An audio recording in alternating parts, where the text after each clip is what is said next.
Financial year.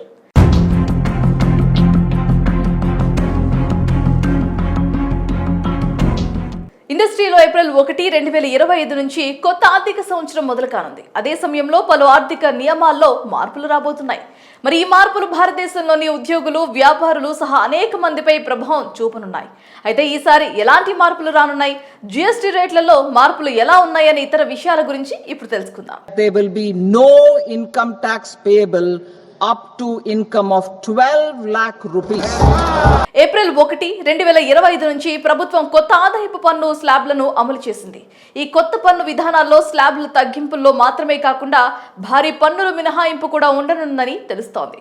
ఉద్యోగం, వ్యాపారం లేదా వృత్తి వంటి ఏ పని చేసైనా డబ్బు సంపాదించే ప్రతి ఒక్కరికి ప్రతి సంవత్సరం ఏప్రిల్ నెల అనేక మార్పులను తెస్తుందని తెలుసు. కానీ ఈ ఏడాది మాత్రం ఏప్రిల్ నెల ప్రత్యేకంగా ఉండబోతుందని తెలుస్తోంది. ఎందుకంటే ఈసారి ఏప్రిల్ నెలలో జరగబోయే పెద్ద మార్పులు గతంలో ఎన్నడూ జరిగి ఉండకపోవచ్చు.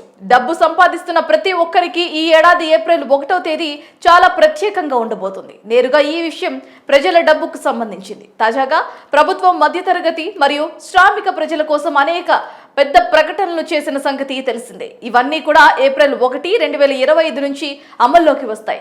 దేశ ఆర్థిక మంత్రి నిర్మలా సీతారామన్ ఫిబ్రవరి 1న ప్రవేశపెట్టిన బడ్జెట్స్ లో ఆదాయపు పన్ను స్లాబ్ మార్కులతో పాటు పన్ను మినహాయింపు కూడా ఇస్తామని ప్రకటించిన సంగతి తెలిసిందే. Slabs and rates are being changed, the taxes of the middle class, and leave more money in their hands.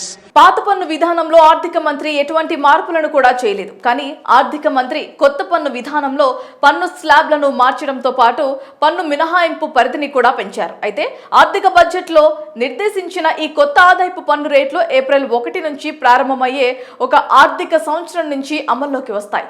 మరి ఈ క్రమంలో సంపాదిస్తున్న ప్రతి వ్యక్తి కూడా తనకు ఎంత పన్ను మినహాయింపు ఉంటుందో తెలుసుకోవటం చాలా ముఖ్యం. 4 లక్షల వరకు ఆదాయం ఉన్న వారిపై 0 పన్ను, అలాగే 4 లక్షల నుంచి 8 లక్షల రూపాయల ఆదాయం ఉన్న వారిపై 5% పన్ను, 8 నుంచి 12 లక్షల మధ్య ఆదాయం గల వారిపై 10% పన్ను, 12 నుంచి 16 సంవత్సరాల ఆదాయంపై 15% పన్ను. జిఎస్టీ 7లో టీడీఎస్ ఫైల్ చేస్తున్న వ్యక్తులకు కొత్త మార్పులు వర్తిస్తాయి. ఇకపై మీరు ఏదైనా నెలలో మిస్ అయితే లేదా అనుచితంగా ఫైల్ చేస్తే అది సాధ్యం కాదు.